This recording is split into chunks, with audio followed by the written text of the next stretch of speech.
إن الحمد لله نحمده ونستعينه ونستغفره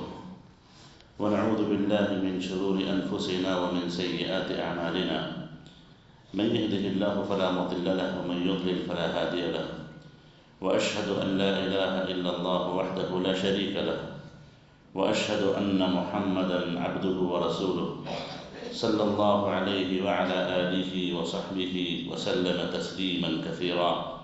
اما بعد. معزز حاضرین، کتاب التوحید کا آج 22واں باب ہے، 22nd چیپٹر ہے۔ امام شیخ الاسلام محمد ابن عبد الوہاب رحمہ اللہ نے اس کا عنوان ذکر کیا کہ باب ما جاء فی حمایت المصطفیٰ صلی اللہ علیہ وسلم جناب التوحید وسدہ کل طریق یوصل الى الشرک، وقول اللہ تعالی لقد جاءکم رسول من انفسکم عزیز علیہ ما عنتم حریص علیکم بالمؤمنین رؤوف رحیم۔ اس باب میں مؤلف رحمہ اللہ نے ایک آیت، 2 حدیثیں اور تقریباً 9 فوائد کا ذکر کیا ہے، 9 مسائل کا تذکرہ کیا ہے۔ جیسا کہ ہم لوگ گزشتہ بابوں سے یہ مسلسل پڑھتے آ رہے ہیں کہ قبر والوں میں غلو اور اسی طریقے سے صالحین کے تعلق سے غلو سے کام لینا عام طور پر ایک بہت بڑا سبب رہا ہے، جس کی وجہ سے امتوں میں شرک واقع ہوا۔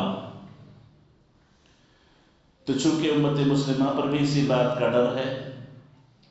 تو مؤلف رحمہ اللہ نے اس باب میں اس بات کو ذکر کیا ہے کہ نبی کریم علیہ السلام نے کس حد تک کوشش کی، جتن کیا، تنبیہ کی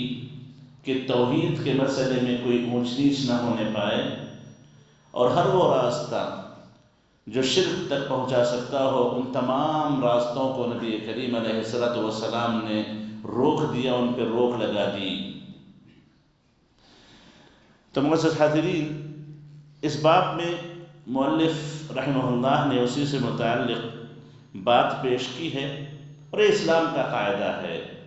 اسلام جب کسی چیز کو حرام کرتا ہے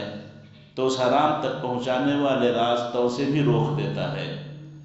تاکہ ایسا نہ ہو کہ بندہ ان راستوں پہ چل پڑے، پھر نتیجے میں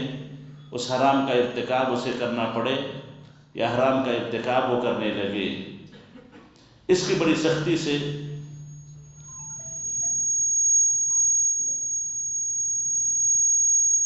کوئی نہیں دیکھنے والا نہیں،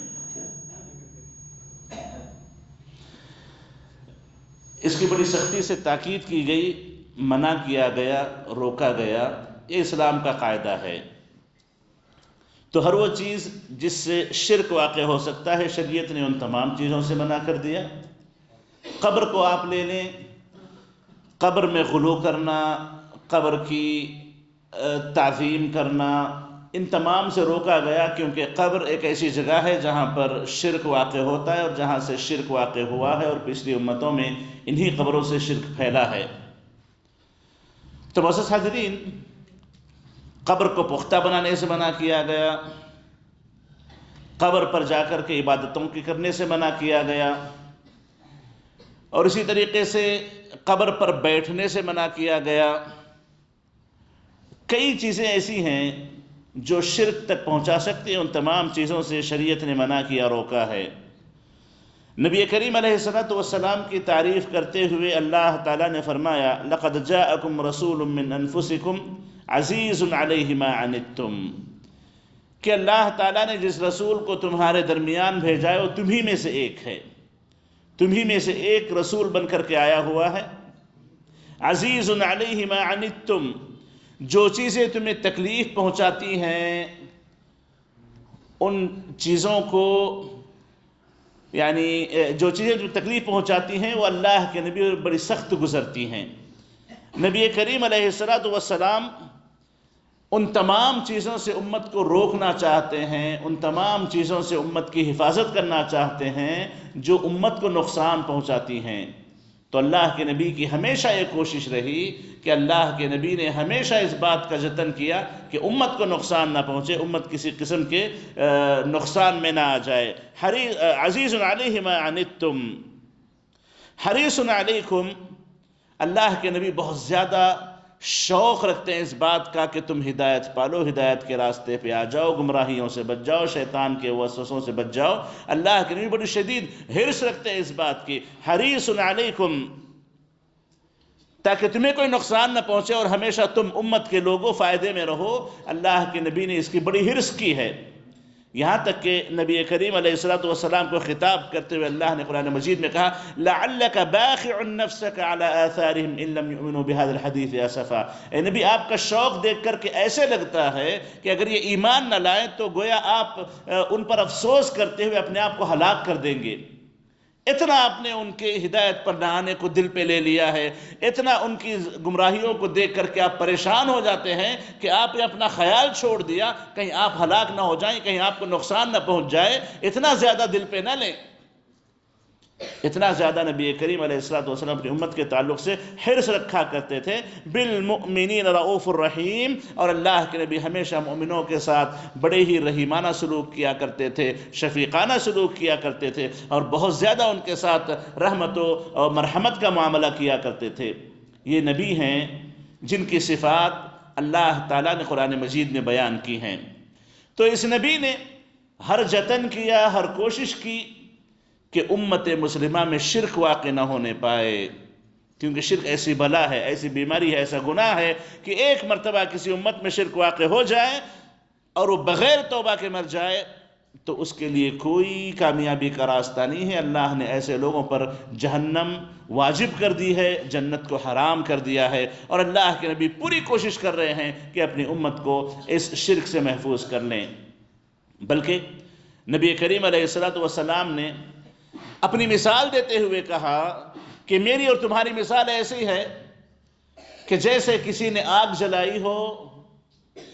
اور جیسے پتنگے جو چھوٹے چھوٹے کیڑے ہوتے ہیں، انسیکٹس ہوتے ہیں، وہ جا کر کے اس میں جلتے ہیں، اس میں گرتے ہیں، تو ایک بڑی آگ لگی ہے اور تم جا کے اس میں گر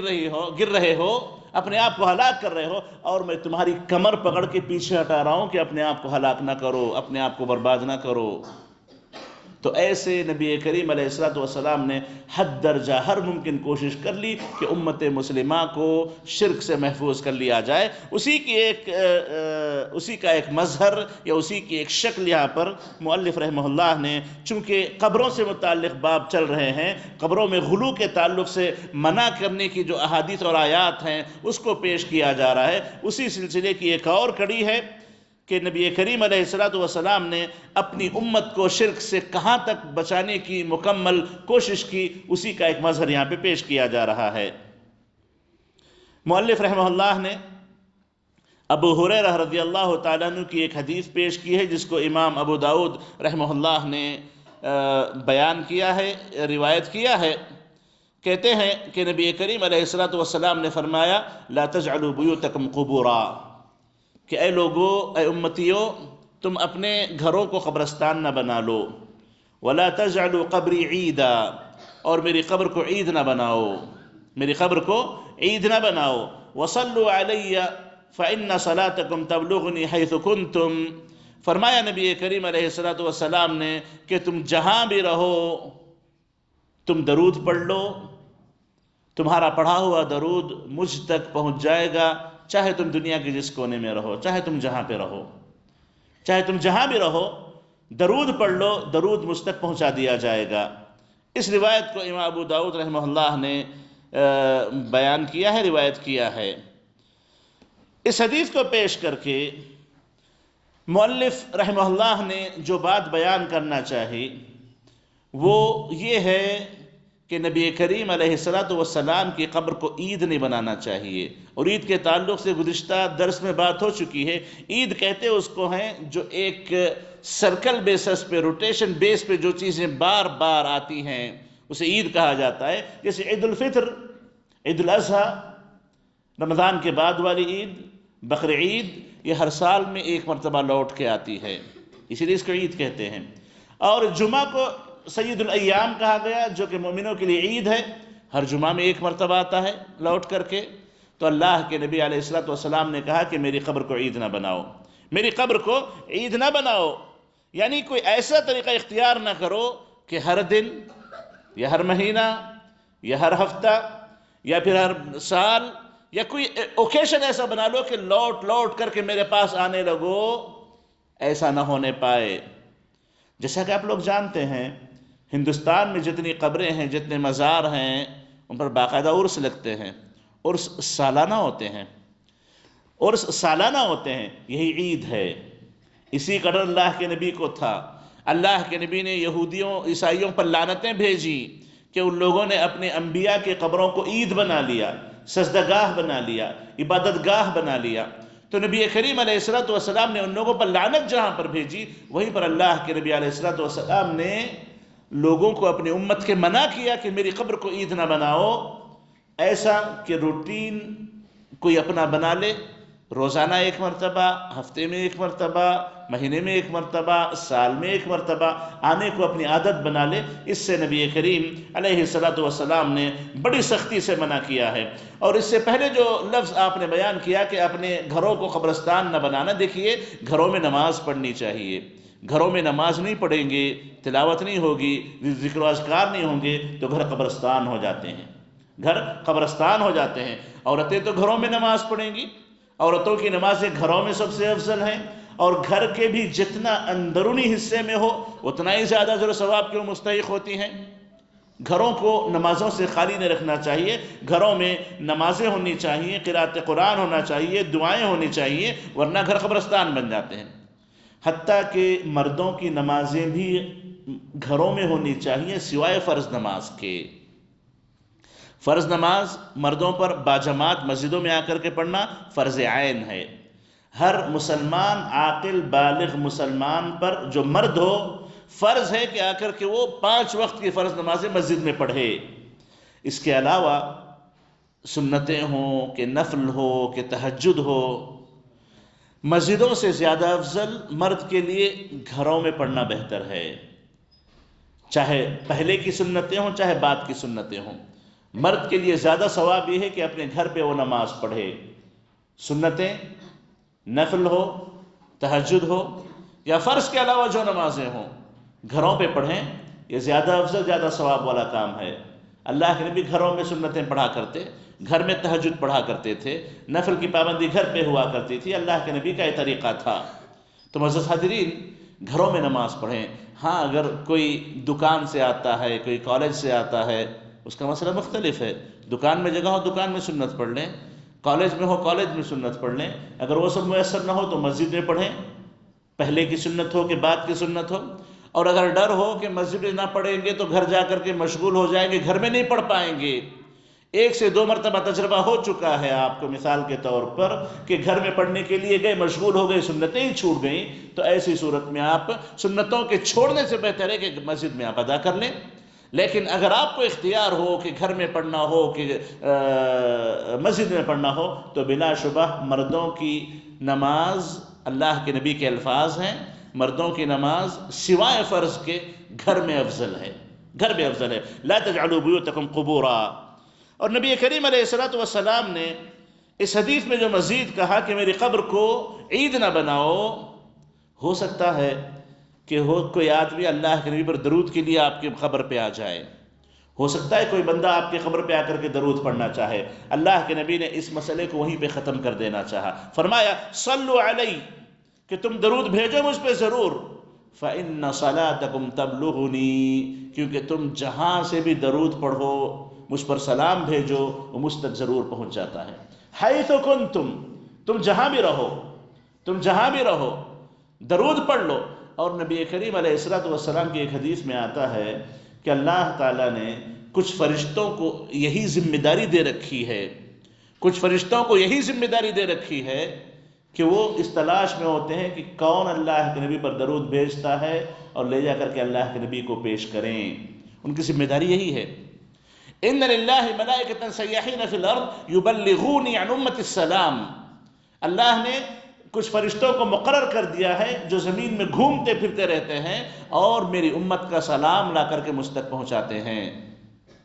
تو درود جہاں پہ ہم پڑھے، جیسے بھی بیٹھ کر کے ہم نے کئی مرتبہ اللہ کے درود بھیج دیا صلی اللہ علیہ وسلم، درود کے مختصر الفاظ ہیں۔ ایک درود ہوتا ہے درود ابراہیمی لمبا والا، اللہم صلی علی محمد اللہم بارک علی محمد، اور دوسرا مختصر ہے صلی اللہ علیہ وسلم۔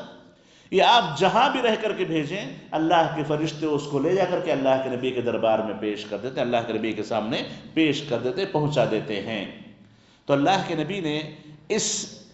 بات کو ختم کرنے کے لیے کہ کہیں کوئی آدمی اپنے گھر سے اٹھ کر کے آ کر کے میری قبر پر درود پڑھ کے جائے، یہ نہ ہونے پائے، اس سے روکنے کی خاطر نبی کریم علیہ السلام نے کہہ دیا کہ تم جہاں بھی رہو تم درود پڑھ لو، تمہارا درود مجھ تک فرشتے پہنچا دیتے ہیں، فرشتے مجھ تک پہنچا دیتے ہیں، چاہے وہ دنیا کے جس کونے میں کیوں نہ ہو۔ فرشتوں کے لیے کوئی تکلیف کی بات نہیں ہے، یہ اللہ کی مخلوق ہیں، اللہ نے ان کو کافی قدرتیں عطا کی ہیں، کافی طاقتیں عطا کی ہیں۔ تو اس سے یہ پتہ چلا کہ وہ لوگ جو اگر ان کو پتہ چل جائے کہ کوئی عمرے پہ جا رہا ہو، کوئی حج پہ جا رہا ہو یا کوئی مدینہ جا رہا ہو، تو ہم میں سے کئی لوگ ہیں، کئی مسلمان ہیں جو یہ کہتے ہیں کہ جب اللہ کے نبی کی قبر پہ جاؤ تو میرا بھی سلام کہہ دینا، میرا بھی درود پڑھ دینا۔ معزز حاضرین، یہ طریقہ ثابت طریقہ نہیں ہے۔ کوئی انسان جو گنہگار ہو، جس سے صبح شام گناہ ہوتے ہوں، کئی نافرمانیوں کا شکار ہو، وہ آپ کا درود لے جائے، جس کے درود لے جانے کا کوئی ثبوت قرآن و حدیث میں نہ ہو، یہ بہتر ہے یا یہ بہتر ہے کہ اللہ کے فرشتے جو بے گناہ ہیں، لا یعصون اللہ ما امرہم، جو اللہ کے احکام کی کبھی مخالفت نہیں کرتے، یفعلون ما یؤمرون، جو حکم ملتا ہے اس کی پیروی کرتے ہیں، وہ آپ کا درود لے جائیں، کون بہتر ہے؟ بلا شبہ فرشتوں کا لے جانا بہتر ہے، فرشتوں کا لے جانا بہتر ہے۔ آپ انسانوں کو درود بھیج کر کہلا کر کے نہ بھیجیں، ضرورت نہیں ہے، آپ جہاں ہیں وہیں سے درود پڑھنے پہنچ جائے گا، اللہ نے انتظام کر دیا ہے۔ تو اسے یہ پتہ چلا کہ جو لوگ جانے والوں کو درود دے کر کے بھیجتے ہیں، اس کی شریعت میں کوئی دلیل نہیں ملتی، اس کا کوئی ثبوت نہیں ملتا، تو اس وجہ سے درود اللہم صلی علی محمد وعلی آل محمد مکمل، اللہم بارک علی محمد وعلی آل محمد مکمل، یا پھر صلی اللہ علیہ وسلم یا علیہ السلام، یہ آپ جہاں سے ہوں پڑھ لیں۔ اور اسی طریقے سے ایک اور تھوڑی تنبیہ یہاں پہ میں کر دوں کہ دیکھیں جب اللہ کے نبی پر درود بھیجیں گے تو الصلاۃ والسلام دونوں بھیجنا چاہیے، صلی اللہ علیہ وسلم، علیہ السلام صرف نہیں کہا جانا چاہیے، جیسے عام طور پر دوسرے انبیاء کو ابراہیم علیہ السلام، نوح علیہ السلام کہہ دیتے ہیں، ایسا اللہ کے نبی کے ساتھ نہیں ہونا چاہیے، بلکہ علیہ الصلاۃ والسلام، صلاۃ و سلام دونوں اللہ کے نبی پر بھیجے جانے چاہیے۔ یہی نبی کریم علیہ الصلاۃ والسلام پر درود بھیجنے کا طریقہ ہے۔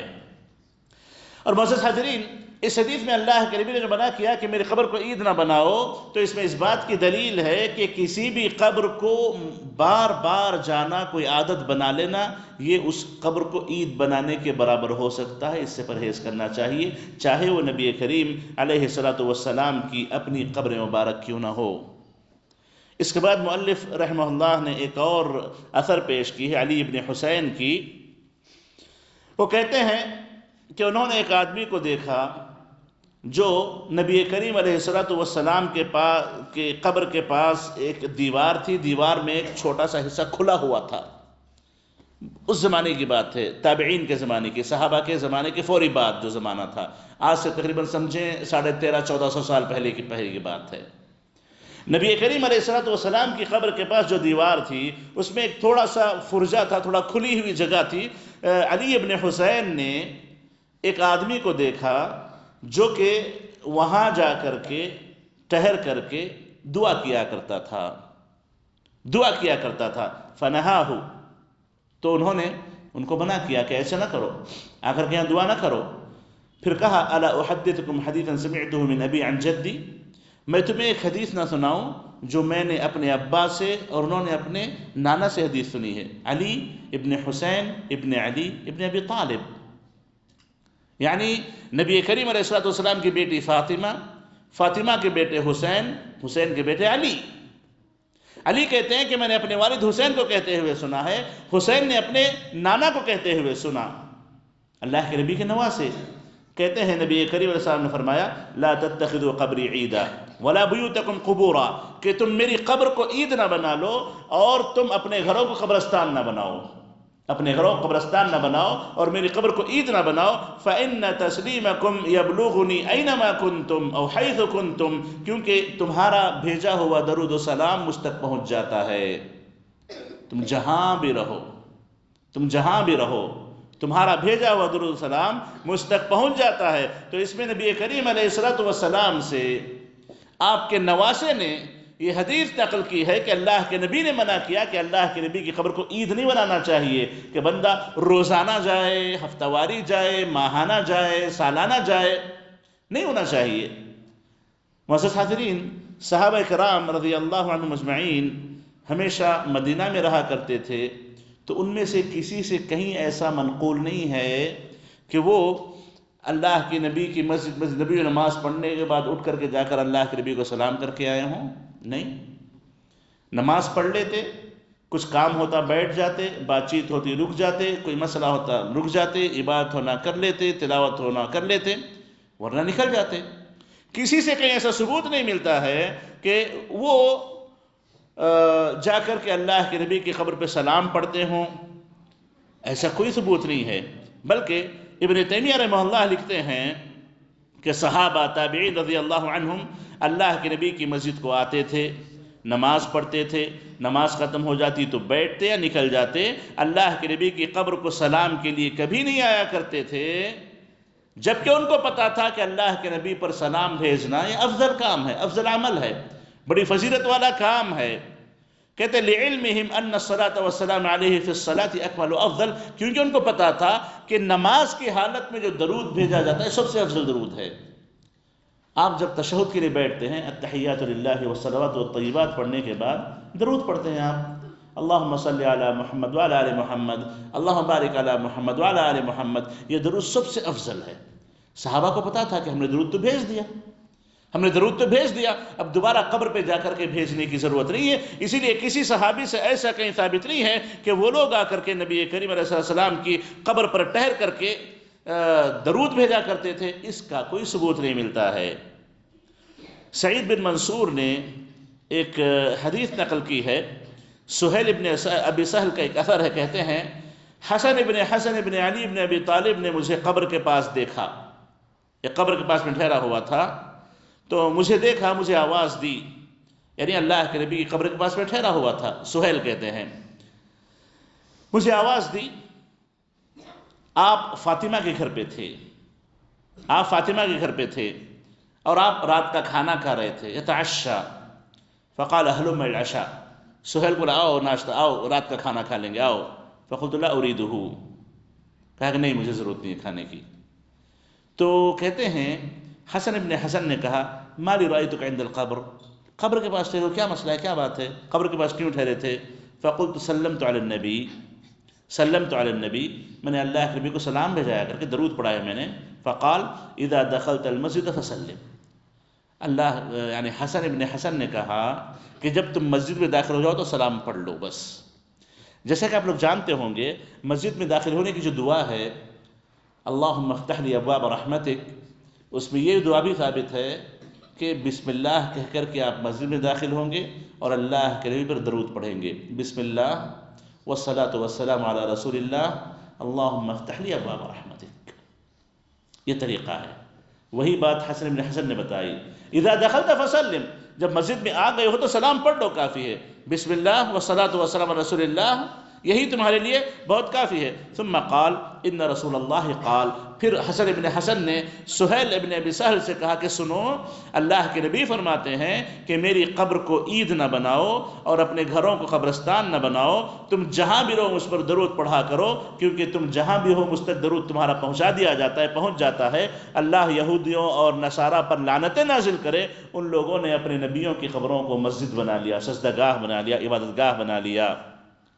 ما انتم ومن بالاندلس الا سواء. پھر حسن ابن حسن نے سہیل ابن ابی سہل سے کہا کہ دیکھو تم جو یہاں مدینے میں قبر کے پاس ہو، تم اور جو اندلس میں ہے، اسپین جو اندلس میں ہے،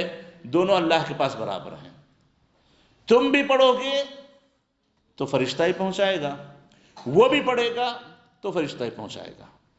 دونوں برابر ہیں، کوئی فرق نہیں ہے تم یہاں کے پڑھ لو تو کوئی تمہیں اختصاص مل جائے، کوئی تمہیں فضیلت مل جائے، نہیں، ایسا نہیں ہے۔ ما انتم ومن بالاندلس الا سوا، تم اور تم اندلس میں جو لوگ ہیں سب برابر ہیں۔ تو اس سے پتہ چلا کہ جہاں وہیں سے درود پڑھیں گے، اللہ کے نبی کی قبر پر ایک روٹین بنا کر کے اس پہ آتے جاتے رہنا، یہ کسی صورت میں درست عمل نہیں ہے۔ ہاں ایک چیز ملتی ہے، عبداللہ ابن عمر رضی اللہ تعالیٰ عنہما سے متعلق آتا ہے کہ ابن عمر رضی اللہ عنہما مدینے میں رہا کرتے تھے، جب کبھی سفر پہ کہیں چلے جاتے، کسی غزوے کے لیے، کسی تجارت کے لیے، کسی حج وغیرہ کے لیے کہیں نکل جاتے، کئی دنوں کے بعد جب مدینہ واپس آتے تو ایک مرتبہ آ کر کے اللہ کے نبی کی قبر پر سلام کر کے چلے جاتے، بس اتنا ثبوت ملتا ہے، بس اتنا ثبوت ہے، زیادہ سے زیادہ۔ تو اس طریقے سے اگر کوئی بندہ عمرہ چلا جائے، مدینہ پہنچ جائے، تو ایک مرتبہ جا کر کے درود پڑھ کے آ جائے، بہت کافی ہے، بار بار وہاں پہ جانا درست نہیں ہے۔ جیسے آپ لوگ جانتے ہیں، جو پہنچے ہیں وہاں پہ، دیکھیں وہاں پہ، جانتے ہیں کہ کافی بھیڑ لگی ہوئی رہتی ہے، کافی بھیڑ رہتی ہے، جا کر کے وہاں پہ بار بار چکر مارنا نہ کریں۔ جو پہلی مرتبہ آئے ہیں وہ آ کر کے سلام پڑھنے دیں، ایک مرتبہ ایک سفر میں آپ نے سلام کر لیا تو بس کافی ہے، آپ جہاں وہیں بیٹھ کے درود پڑھتے رہے، اللہ کے نبی کو فرشتوں کے ذریعے اللہ تعالیٰ پہنچاتے رہے گا۔ بار بار جانا یہ سلف کے طریقے کے خلاف ہے، صحابہ کے طریقے کے خلاف ہے۔ صرف ابن عمر رضی اللہ عنہ سے ثابت ہے کہ وہ جب کسی سفر سے واپس آتے تھے تو آ کر کے کہتے السلام علیکہ یا رسول اللہ، السلام علیکہ یا ابا بکر، السلام علیکہ یا ابتاہ، اے نبی آپ پر سلامتی ہو، اے ابو بکر آپ پر سلامتی ہو، اور اے میرے ابا جان، عمر بن خطاب رضی اللہ عنہ کے بیٹے تھے، اے میرے ابا جان آپ پر سلامتی ہو، ثم انصرف، پھر وہاں سے فوری چلے جاتے۔ ایک اور چیز جو وہاں پر ہوتی ہے، وہاں پر لوگ ٹہر کر کے لمبی لمبی دعائیں کرتے ہیں، اور ہم نے دیکھا کہ بہت سے لوگ چٹھیوں میں کچھ لکھ کر کے لا کر کے دعائیں کرتے ہیں، بہت کچھ لمبا لمبا مانگتے رہتے ہیں، یہ تمام چیزیں غلط ہیں۔ دعائیں آپ کو کرنی ہیں تو آپ جہاں بھی دعا کر لیں آپ کی دعا قبول ہوگی، اللہ آپ کو ہمیشہ سنے گا، ہر جگہ سے سنے گا۔ قبر کے پاس ٹہر کر کے دعا مانگنے کا یہ عقیدہ درست نہیں ہے۔ اللہ کے نبی کی قبر کے پاس ٹہر کر کے دعا مانگیں گے تو زیادہ قبول ہو جائے گی، ایسی کوئی بات نہیں ہے، ایسی کوئی بات نہیں ہے۔ تو معزز حاضرین، یہ جو طریقہ عام طور پر عمرہ کرنے والے لوگ کیا کرتے ہیں یا بدعتی لوگ کیا کرتے ہیں، یہ تمام چیزیں ثابت نہیں ہیں۔ زیادہ سے زیادہ آپ کو سلام بھیجنا ہی ہے۔ مدینہ آپ پہنچے ہوں تو اپنے پورے سفر میں ایک مرتبہ جا کر کے سلام بھیج کے آ جائیں، وہی کافی ہے۔ اس پر آپ کو ثواب زیادہ ملے گا، صحابہ کی اتباع کا، صحابہ کی پیروی کرنے کا۔ یہ نہ کہیں کہ اگر ہم بار بار جائیں تو کسے کیا تکلیف ہوتی ہے، نہیں، اللہ کے نبی کا، اللہ کے نبی کے صحابہ کا طریقہ آپ نے چھوڑا ہے، اور جو ان کے طریقے کو چھوڑے گا گمراہی پائے گا، گمراہی کے راستے پر ہی وہ چلے گا، کوئی اور راستہ اسے نہیں مل سکتا، کوئی اور راستہ اسے نہیں ملے گا۔ تو اللہ کے نبی علیہ السلام کے صحابہ کا طریقہ تھا کہ وہ آتے نہیں تھے، پہلی بات خاص طور پر ابن عمر ہی سے ثابت ہے کہ وہ آ کر کے سلام پڑھ کے جایا کرتے تھے، اس کے علاوہ کوئی اور وہاں پر جاتا نہیں تھا۔ ایک اور بات کی یہاں پر مزید وضاحت کر دوں کہ دیکھیے، ثواب کی نیت سے سفر کرنا صرف 3 جگہ جائز ہے، ایک مسجد حرام، دوسرا مسجد نبوی، تیسرا مسجد اقصی، بیت المقدس۔ ان 3 جگہ پر مسلمانوں کو اجازت ہے کہ اپنے گھر سے ثواب کی نیت سے نکل سکتے ہیں، جا کر وہاں پر پوری سفر کی تیاری کر کے جا کے وہاں نماز پڑھ کے آئیں۔ یہی 3 جگہیں ہیں، اس کے علاوہ کوئی اور جگہ نہیں ہے۔ ہاں مدینہ پہنچ جائیں تو مسجد قباء بھی ملے گی، مسجد قباء اگر کوئی جا کر کے 2 رکعت پڑھ کے آتا ہے تو ایک عمرے کا ثواب اس کے لیے ہے، ایک عمرے کا ثواب اس کے لیے ہے۔ لیکن باقاعدہ گھر سے سفر، ثواب کی خاطر سفر کر کے جانا، یہ صرف 3 جگہ ہوگا، مسجد حرام کعبہ، مسجد نبوی مدینہ، اور بیت المقدس مسجد اقصی۔ یہی 3 جگہ جا سکتے، اس کے علاوہ کہیں اور نہیں جا سکتے، کہیں اور جانا جائز نہیں ہے۔ یہاں پر ایک غلطی لوگ یہ کر لیتے ہیں، عمرہ جانے والے لوگ، کہ وہ مسجد نبوی کی زیارت کا قصد کیے بغیر، اس کی نیت کیے بغیر اللہ کے نبی کے قبر کی زیارت کی نیت کر لیتے ہیں۔ درست نہیں ہے، یہ درست نہیں ہے۔ اللہ کے نبی کی قبر کی زیارت کی نیت کر کے سفر کرنا جائز نہیں ہے۔ مسجد نبوی کی زیارت کی نیت سے آپ سفر کریں، یہ ثواب والا کام ہے، نیکی والا کام ہے۔ اس کے بجائے اللہ کے نبی کی قبر کی زیارت کی نیت سے آپ سفر کریں، یہ جائز نہیں ہے، یہ جائز نہیں ہے۔ یعنی آپ کو حد درجہ محبت ہوگی اللہ کے نبی علیہ الصلوۃ والسلام سے، بڑی اچھی بات ہے، اللہ مزید محبت پیدا کرے، آپ کی محبت کامیابی کی نشانی ہے الحمدللہ۔ لیکن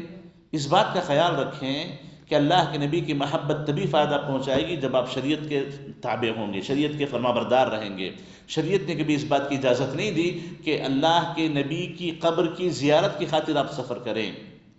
جو چیز اللہ تعالیٰ آپ کو ایسے ہی دے رہا ہے، آپ اسے حرام سے کیوں حاصل کرنا چاہتے ہیں؟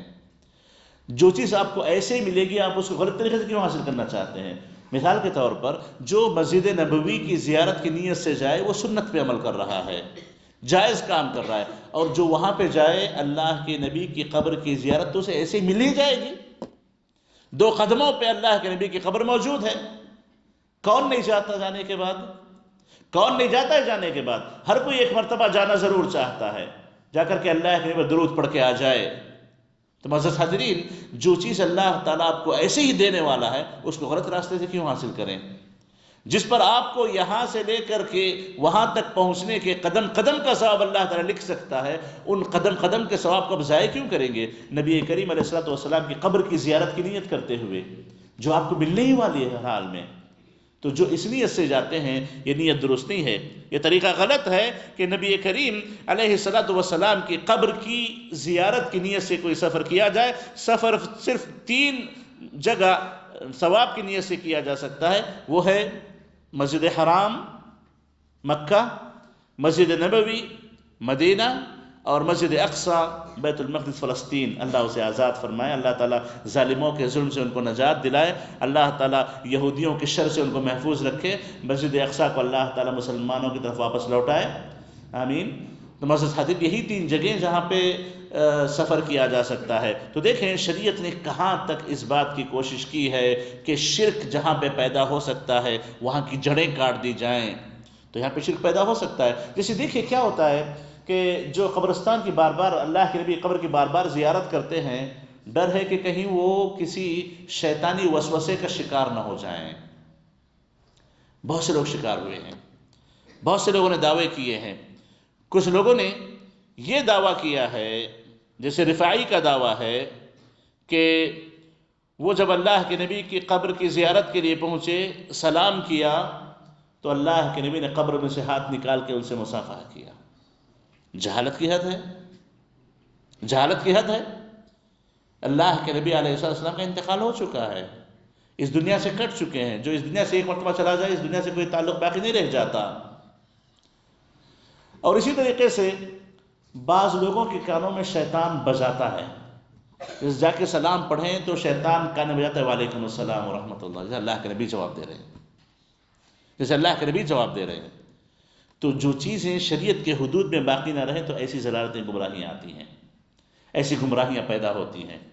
تو سلامتی اسی میں ہے کہ ہر مسئلے میں صحابہ تابعین کی مکمل پیروی کی جائے، اللہ تعالیٰ پوری حفاظت کرے گا، اللہ تعالیٰ پوری حفاظت کرے گا۔ اور اگر بندہ وہاں سے ہٹ کر کے غلط چیزوں میں پڑ جائے تو ایسی صورت میں شیطان بہت کھیلتا ہے دماغوں کے ساتھ۔ محسوس ہوگا جیسے کوئی جواب دے رہا ہے آپ کو، اور شیطان وسوسہ ڈالے گا کہ اللہ کے نبی کا یہ جواب ہے، اور آ کر کے اپنے آپ کو بڑا نیک اللہ والا ثابت کرے گا کہ میں نے سلام کیا تو اللہ کے نبی نے میرا جواب دے دیا، نعوذ باللہ۔ تو معزز حاضرین، سنتوں کی پابندی میں سلامتی ہے اور توحید کی حفاظت ہے۔ شیطان جب اس میں وسوسے ڈالتا ہے تو سب سے پہلا حملہ توحید پہ ہوتا ہے، اس کے غلط قسم کے عقیدے پیدا کرا دے گا، لوگ ان سے تبرک حاصل کرنا شروع کریں گے۔ رفاعی کہتے ہیں کہ جب میں گیا تو مجھ سے مصافحہ کے لیے اللہ کے نبی نے ہاتھ ملایا، ہاتھ قبر سے نکالا تو میں نے مصافحہ کیا۔ یہ کہاں کی جہالت ہے، کہاں کی قباحت ہے؟ تو ایسی چیزیں ہوتی ہیں، شرکیہ باتیں ہوتی ہیں، کفریہ باتیں ہوتی ہیں۔ ان تمام سے پرہیز کا راستہ یہ ہے کہ نبی کریم علیہ الصلوۃ والسلام کی سنتوں کی، صحابہ کے منہج کی، صحابہ کے پیروی کی جائے، اور صحابہ تابعین تبع تابعین کے سنتوں کو اپنا جائے۔ اللہ تعالیٰ سے دعا ہے کہ اللہ تعالیٰ ہمیں نبی کریم علیہ الصلوۃ والسلام کے سنتوں کی مکمل پیروی کی توفیق نصیب فرمائے، اور اللہ تعالیٰ ہمیں شرک کی تمام قباحتوں سے محفوظ رکھے۔ اللہ تعالیٰ جب تک زندہ رکھے توحید پر زندہ رکھے، اور جب موت دے تو اللہ تعالیٰ ہمارا خاتمہ بالخیر فرمائے اور کلمہ توحید پر ہمیں خاتمہ نصیب فرمائے، آمین۔ وصلی اللہ وسلم علی نبینا محمد وآلہ وصحبہ اجمعین۔